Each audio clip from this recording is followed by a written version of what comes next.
Plusieurs joueurs de l'équipe de France ont exprimé leur soutien et ont pris position concernant Naël, du nom de ce jeune garçon tué par le tir d'un policier lors d'un contrôle de routine hier à Nanterre. Mbappé, comme souvent, s'est exprimé sur Twitter. J'ai mal à ma France, une situation inacceptable. Toutes mes pensées vont pour la famille et les proches de Naël, ce petit ange parti beaucoup trop tôt. Faut-il saluer la prise de position de Kylian Mbappé? C'est le débat du Minuit Info. Je demande le jingle, s'il vous plaît. Et ce matin, chers téléspectateurs, j'ai reçu un petit texto, petite alerte de Dave Apadou. Vous avez déjà relevé le tweet de certains joueurs de l'équipe de France, dont Kylian Mbappé.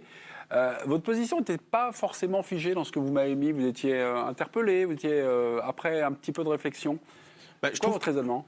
Je trouve que c'est significatif aussi du changement de statut et de perspective des joueurs. C'est-à-dire que pendant longtemps, les joueurs étaient considérés un petit peu, et se considéraient comme de façon totalement apolitique, c'est-à-dire qu'ils s'exprimaient très très peu sur les sujets de société. On pouvait soit valider, soit le regretter, sauf peut-être exception faite le 21 avril 2002. Zidane, mais tu le pousses, tout le monde le pousse, ça coûte pas cher de dire bon, il faut pas que... Voilà, exactement. Mais globalement, nos grands champions s'exonérer de ces débats sociétaux.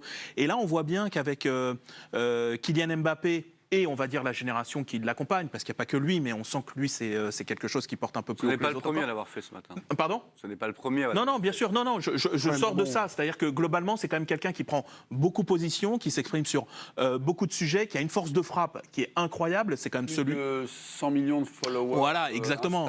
C'est-à-dire que quand il s'exprime même sur des sujets, c'est-à-dire quand il s'exprime sur le GRET, il précipite la fin de le GRET, quand il s'exprime sur des questions comme le racisme. Et là, on voit que là-dessus, ça commence à rejoindre un petit peu une vision un peu américaine du sportif. Longtemps, eux, se sont prononcés sur des combats sociétaux. On a d'ailleurs reproché beaucoup à Michael Jordan de jamais le faire. Ça lui a été reproché. Donc eux, c'était un petit peu l'inverse. Donc voilà, ça m'a interpellé parce que je trouve que c'est pas anodin. Ce tweet-là, j'ai mal à ma France, une situation inacceptable. Toutes mes pensées vont pour la famille et les proches de Naël. Ce petit ange parti beaucoup trop tôt a été vu 21 millions de fois. C'était vu. D'autres joueurs, et vous l'avez rappelé, Guillaume. C'est Koundé le premier. Koundé, justement, qu'a-t-il tweeté, Jules Koundé? Il a été plus franc, plus cash encore. Un jeune homme de 17 ans abattu à bout portant par un policier pour un refus d'obtempérer lors d'un contrôle. Telle est la réalité de la situation et elle est dramatique. Comme si cette nouvelle bavure policière ne suffisait pas, les chaînes d'information en continu, en font leur chou gras. Et puis Mike Maignan s'est également exprimé. Une balle dans la tête, c'est toujours pour les mêmes qu'être en tort conduit à la mort. Pour Naël, pour sa maman, d'autres joueurs comme Aurélien Tchouaméni qui a carrément publié une lettre ouverte, Mathys Tel ou encore Lucas Digne se sont exprimés. À noter que Ryan Cherki a dédié son but marqué avec les espoirs ce soir à Naël. C'est drôle, si on fait les tweets de Jules Koundé et de Mike Maignan, en tout cas les premiers, leur réaction, et si on le compare à celui de Mbappé, ils sont beaucoup plus cash que celui de Mbappé. J'ai l'impression que Mbappé... politique, presque. Voilà. Ouais, non, mais plus engagé. Plus engagé. Même plus violent. Plus cash. Je trouve que le tweet de Koundé est plutôt bien écrit. Oui, c'est plus développé. C'est vrai qu'il y a une vraie différence. Je trouve que Mbappé, alors à la fois il dénonce, mais il dit j'ai mal à ma France, une situation inacceptable, sans dire la police, sans écrire bavure policière. Et puis il y a également de la compassion pour la victime et la famille du défunt. Quand on est aussi suivi que ça, est-ce qu'il faut pas allumer sur Twitter? Est-ce que finalement la prudence de Kylian Mbappé, c'est quelque chose pour pas diviser, en fait. Il prend quand même la situation. Attendez, moi je vous trouve très sévère. Il prend quand même position. Oui. Il dit la situation inacceptable. C'est une situation inacceptable. Oui, ça veut dire ce que ça veut dire. Oui, ça veut dire ce qu'on a bien compris. On ne peut pas parler aujourd'hui de bavure policière. Il y a une enquête, il y a 2 enquêtes qui ont été ouvertes. Peut-être que lui a soumis son tweet à des conseils. On va parler de bavure. Un jeune homme de 17 ans abattu à bout portant par un policier pour un refus d'obtempérer. Mike Maignan, une balle dans la tête. C'est toujours pour les mêmes qu'être en tort conduit la mort. Voilà, il y a quelque chose quand même de plus clivant. Il y a un parti pris très clair. Plus radical. Moi, ce que je ne comprends pas dans votre question, c'est, par exemple, un sujet beaucoup... moins grave, moins dramatique, celui du char à voile de Christophe Galtier. Oui. Qui est interrogé par un journaliste qui n'était pas un journaliste de sport, qui assiste à une conférence de presse. Et là, donc on vient de l'interroger à la veille d'un match de Ligue des Champions, on vient de l'interroger là-dessus.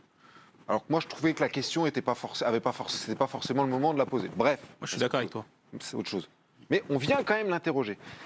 Je prends cet exemple-là pour dire que d'une manière générale, nous, les journalistes, de sport ou pas, on vient chercher les sportifs sur des sujets sociétaux ou de politique.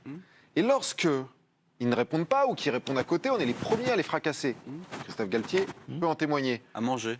Et quand il se passe ce qui s'est passé à Nanterre, et que des sportifs avec une certaine notoriété, comme le sont les footballeurs de l'équipe de France de football, les footballeurs de l'équipe de France, pardon, et Kylian Mbappé en particulier, prennent position, on peut pas leur tomber dessus pour avoir pris position. C'est pas possible. Non, mais moi, ma question et mon interrogation, c'était pas de lui tomber dessus. Bah donc, on peut saluer une prise de position sociétale. Non, mais Pour moi, attendez. c'est dénoncer, mais aussi ne pas diviser.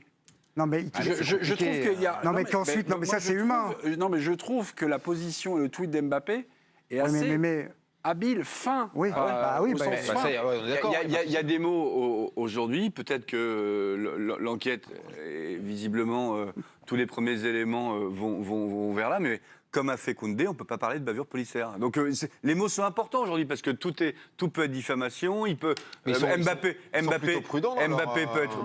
peut être attaqué s'il avait utilisé des mots plus forts. Il y a des choses qu'on ne peut pas dire. Nabil, non, mais moi, ce qui m'intéresse, c'est quand même l'angle de Dave initialement. C'est-à-dire que là, on discute sur le fait de quelque chose qu'on ne devrait pas discuter, c'est-à-dire qu'ils prennent position. Ensuite, leur message, bon, ils peuvent manifester une émotion, comme certains, ils peuvent manifester une émotion et une opinion, mais au final, c'est avant tout, ça ne devrait même pas être discuté, au final. Je veux dire, puisque... De toute façon, avant d'être footballeur, il y a toujours un mépris de classe quelque part. Il y a eu un mépris de classe à un moment donné. Pour les footballeurs, c'est ce que dit Jules Koundé. Voilà, les footballeurs peuvent pas. Victime de ça. Voilà, mais je dis pas de tout le monde. Attention, je suis pas en train de généraliser, mais c'est des choses qui ont existé. Donc, ce qui est bien, c'est que le verrou, et moi c'est là que je trouve que Dave c'est intéressant ce qu'il dit, c'est que le verrou de se dire tiens ils prennent la parole, bah maintenant il va sauter. C'est-à-dire qu'en gros, on va plus dire tiens.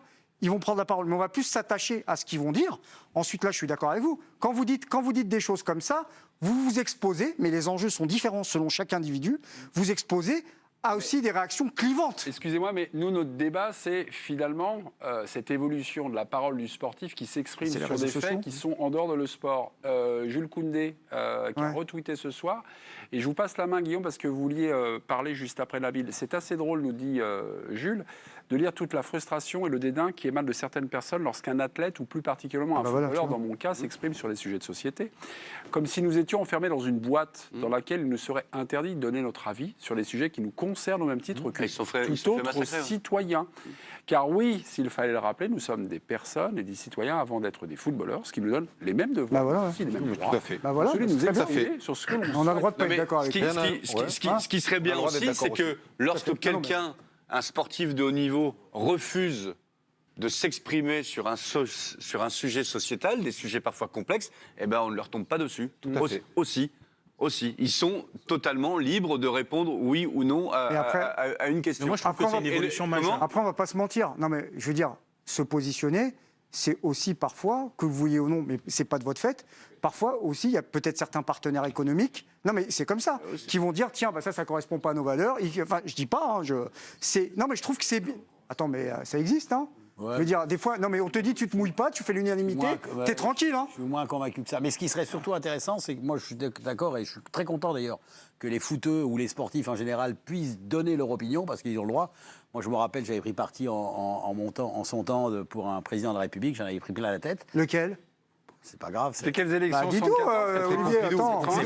C'était Giscard. Ah oui, d'accord. Et donc, j'en avais pris plein la tête, mais je m'en fous, et je trouve ça très bien. Mais il faut aussi pas mais c'était pas rester sur les mêmes sujets. Et moi, j'aimerais bien qu'on prenne parti sur d'autres sujets où là, j'entends personne. Oui. Mais quoi, par exemple? La vie en général. Oui. La vie en général. Et c'est souvent... la vie en général, précisez votre point. Par exemple, le sujet qui nous a aussi... occupé lors de la journée. Le maillot arc-en-ciel et... Oui, par exemple. Est-ce que vous avez entendu beaucoup mais ils sont libres de ne pas le faire non plus. Bien sûr, mais c'est vrai que je te rejoins. Et j'aimerais bien que ça soit un peu plus... que cette parole soit ouverte un peu plus... Olivier, justement, c'est fait la 6e édition de la journée pour lutter contre les discriminations. J'ai une idée à vous proposer, enfin voilà, en parlant, en réfléchissant. Finalement, cette journée, soit les journées de la cause des footballeurs, que ce ne soit pas uniquement l'homophobie, mais s'il y a des causes que veulent porter certaines personnes, au moins que ce soit une journée d'union. C'est ce que j'avais suggéré le jour, au moment où il y avait la polémique sur le brassard. Je suis content que vous Non, mais il y a des journées aussi qui sont faites contre le racisme, contre... Qu'est-ce qu'il y a eu de récemment? Mais chaque équipe choisirait sa cause. Chaque équipe choisirait, il y aurait quelque chose, il y aurait... Voilà, il y aurait... C'est bien d'avoir dans ces moments-là, d'avoir une uniformité. Ce qu'on a entendu dans ces moments-là, c'est les joueurs, les gens qui étaient contre. Enfin, oui, qui était quoi, 3-4 enfin, en un mot, ça a été. Oui, c'est une minorité qui a. Non, mais c'est une minorité qui a occupé aussi. Non, mais je suis d'accord avec toi. Non, mais il aurait fallu mieux le préparer. Non, mais t'en avais bien parlé. Expliquer. Voilà. Quand tu vas donner les maillots dans le vestiaire, il faut être présent et il faut leur expliquer. Ça fait la 6e édition. Oui, mais quand même. J'ai l'impression qu'à chaque fois. Non, mais plus les années avancent, plus finalement la compréhension recule. Mais il faut comprendre. Il y en a combien qui n'ont pas participé? Il faut l'expliquer aux gens, il faut être présent. Tu donnes, tu expliques. Non, mais je suis d'accord avec toi. 5 officiels. Oui, très bien. 5 officiels, mais je veux dire, à l'arrivée, c'est quand même infinitésimal. C'est sans doute trop, mais c'est infinitésimal. Mais moi, de toute façon, vous voyez un peu comme on a quand même sacrément avancé là en peu d'années. Voilà. C'est-à-dire que là, ce tweet de Mbappé, que vous jugez... Allez, mesurer. Subtil, quoi. Subtil. Non, mais doser. Allez. Non, mais. Rassembleur, en fait. Ouais, rassembleur, ok, très bien. Je vous mets au défi, alors, ce n'est pas des tweets ou machin, je vous mets au défi de trouver l'équivalent dans les générations précédentes. Non, ça n'existait pas. Et là, il y a eu un accélérateur de particules qui fait. Je pense que Thuram s'est engagé dans sa carrière sur cette. Alors, Thuram, mais qui était un porte-étendard. Après sa carrière, encore plus. Oui. Mais je pense que dans sa carrière, il l'a fait également. Après, ils choisissent aussi leur cause. Et de manière un peu terre-à-terre, ils ont un repère affectif et identitaire avec certains territoires. Et ça les ramène aussi à leur histoire, à leurs entourages, et c'est compréhensible. Et le frère, c'est la banlieue. Pardon ? La police, c'est la banlieue. Le rapport, évidemment. Et le petit frère de Mbappé a 17 ans. On finira par la lettre ouverte. Juste conclure la lettre ouverte d'Aurélien Tchouaméni. Je finirai par ça. Je sais que l'usage de la force par la police n'est pas nécessairement illégal. Je sais aussi que la question centrale se situe dans le juste milieu entre la légitimité et l'illégalité du recours à la force. Et je sais pour finir qu'il est indispensable de rétablir la confiance des citoyens envers leur police, que toute absence de justice incite au doute sur l'action des forces de l'ordre. C'est Tchouaméni qui écrit ça. Parce que Naël, c'est notre petit frère. En France, la fraternité doit encore vouloir dire quelque chose. Fin de citation. Bravo Aurélien.